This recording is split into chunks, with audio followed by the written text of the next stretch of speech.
the spark of a dream. Rain splashed against the crooked hoop nailed above a garage door in rural Georgia. A 14-year-old boy named Isaiah Morgan stood alone, bouncing a worn-out basketball against the wet concrete. His eyes, fierce and hollow, never left the rim. The driveway was his sanctuary, his stage, his war zone. Each shot he took whispered a memory. For Mom. For the promise I made. For the chance they said would never come.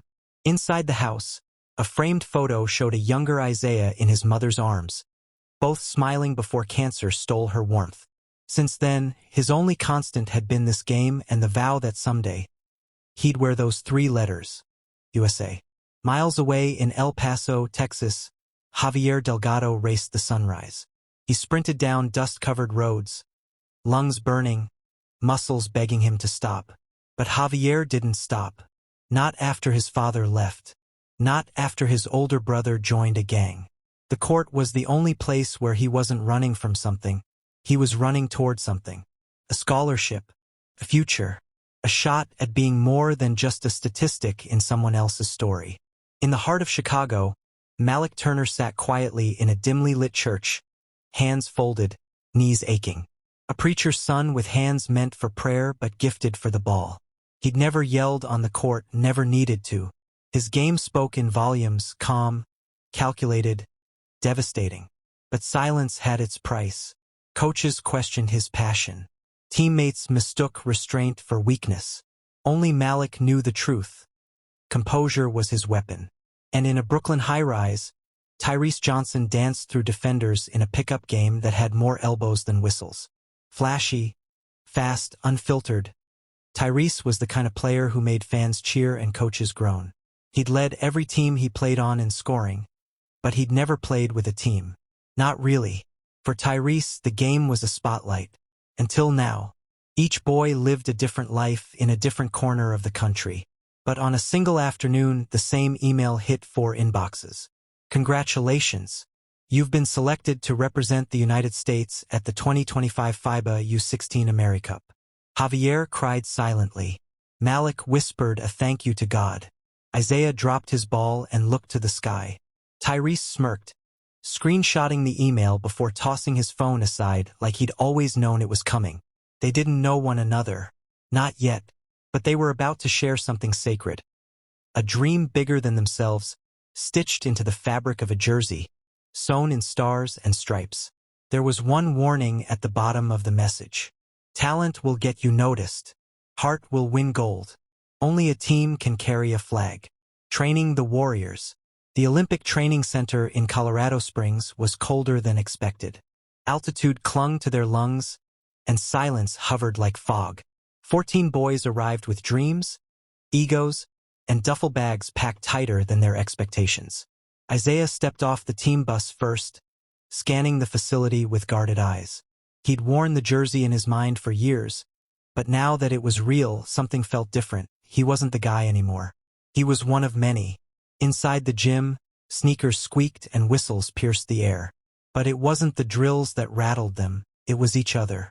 They were all stars in their hometowns. Here, they were just names on a clipboard.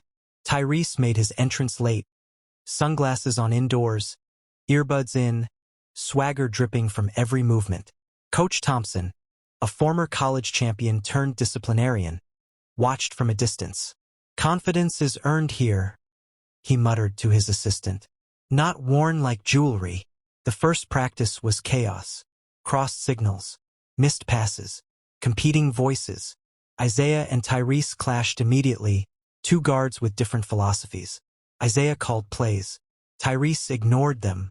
Fast breaks turned to turnovers, and the gym became a battlefield of pride. You'll want to wear that jersey? Coach barked, pausing the scrimmage. Then you better deserve it. No one wins alone wearing red, white, and blue. Javier limped to the sideline, breathing hard, ankle rolled slightly from a bad landing. He waved off the trainer, but Malik noticed. Quietly, he knelt beside him during a water break. You good? Malik asked. Javier nodded, but the pain flickered behind his eyes. Coach pushed them harder the next day. Early mornings, cold tubs, no phones, no excuses. Plays were drilled until muscle memory took over.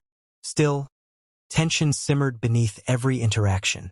One night, long after curfew, Isaiah found Malik shooting free throws in the darkened gym. No music, no talking, just focus. "Why you always so quiet?" Isaiah asked. Malik shot. Swish. "Noise doesn't win games. Discipline does." Isaiah nodded slowly, respecting the simplicity. Maybe leadership didn't need volume, just presence. That same week, in a closed-door scrimmage, Javier landed awkwardly again. This time he couldn't hide the pain. Trainers surrounded him. Everyone assumed his journey was over. But something shifted. Tyrese, of all people, stepped up. "We're not cutting him," he said. "Tape him up. He stays." Coach raised an eyebrow but said nothing. The decision, unspoken, was made by the team. That night, Malik wrote in his journal, "We were 14 strangers, but today we protected one of our own." Egos hadn't vanished. Conflicts still flared. But under fatigue, sweat, and sacrifice, something deeper was forming. A bond neither coach nor playbook could manufacture. The AmeriCup was 2 weeks away. They still weren't ready. But for the first time, they weren't just players. They were becoming a team. The AmeriCup Gauntlet. The AmeriCup began under a blinding sun in Yucatan, Mexico. The stadium pulsed with energy. Flags waving, drums pounding, fans chanting in languages the boys barely understood. But none of that mattered. For the first time, the U16 Team USA stepped onto foreign soil with something to prove. Their opening game was against Argentina, a team with older players and sharper execution. Within minutes, USA trailed by double digits. Miscommunications returned. Passes missed. Tyrese called for isolation plays. Isaiah shouted for structure. The chemistry they'd forged in Colorado buckled under pressure. Timeout. Coach Thompson knelt, eyes scanning the huddle. "Look around you," he said. "No more drills. No more practices. Just this moment. Trust each other, or pack your bags." Javier, still recovering, stood and slapped his chest. "We didn't come here for second place." The message hit. Isaiah stopped calling plays like a general. He started asking for input. Tyrese, for once, listened. And Malik, always silent, became the anchor. He guarded Argentina's best scorer into silence. They clawed back, possession by possession. In the final minute, Tyrese dished a no-look pass to Isaiah in the corner. Swish. USA 68, Argentina 67. The crowd gasped. The bench erupted. But the war was just beginning. Their second match against the Dominican Republic was faster, more physical. Bodies flew. Trash talk echoed. Tyrese got elbowed, bleeding from his lip. He spat blood, then smiled. This time he passed more than he shot. Isaiah found rhythm. Javier, taped ankle and all, pulled down rebounds with the fury of a kid who refused to quit. Malik hit a three that broke the tie with 30 seconds left. The world started watching. But so did the critics. Social media questioned their maturity. Too flashy. Too soft. No real leader. Coach printed the tweets and taped them inside the locker room. "This ain't just basketball now," he said. "It's your identity. So what's it gonna be?"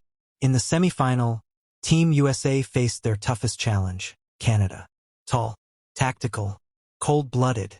From tip-off, it was war. Canada blitzed them with backdoor cuts and high screens. Isaiah struggled early. Tyrese lost his footing. They trailed by 9 at halftime. But Malik, he didn't flinch. He took over quietly, mid-range pull-ups, chase-down blocks, deflections that didn't make the box score. No celebration, just a quiet intensity that bled into the others. With 38 seconds left, Javier, hobbling, blocked a fast break layup. Final play. Isaiah faked a pass, drove, kicked to Malik. Three-pointer. Clean. Game. USA 71, Canada 69. They didn't cheer wildly. They stood still, hands on knees, breathing hard. Because they knew the final was tomorrow. And Brazil, the host nation, was waiting. Not just with a home crowd, but with a purpose of their own. Gold and glory. The gym in Recife was alive with chaos. Brazilian fans